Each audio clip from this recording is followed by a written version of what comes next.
Heu notat que ha passat una cosa estranya amb la riquesa? El primer multimilionari va aparèixer el 1916, Rockefeller. Durant quasi un segle en van sorgir 10 més. I de cop, pum, 3.000, com bolets després de la pluja. Diuen que és gràcies a la tecnologia. Sí, clar, però la tecnologia no va connectar persones, va connectar beneficis. Ara, un empresari pot guanyar diners mentre tu mires el mòbil mig adormit.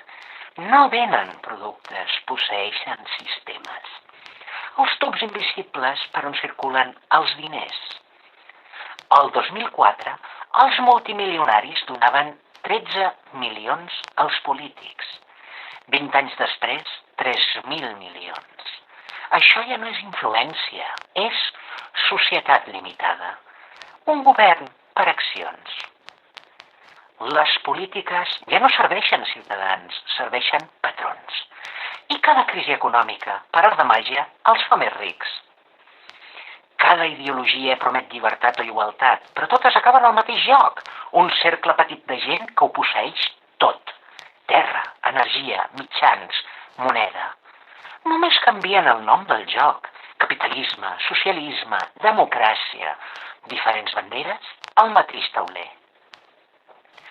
Ara vivim l'era dels 1.000 milionaris sensibles, éssers amb més de 100.000 milions que juguen a posseir la realitat com si fos un videojoc còsmic. I ningú s'ha preguntat per què ara? Per què la riquesa s'ha accelerat just quan les dades s'han convertit en el nou or?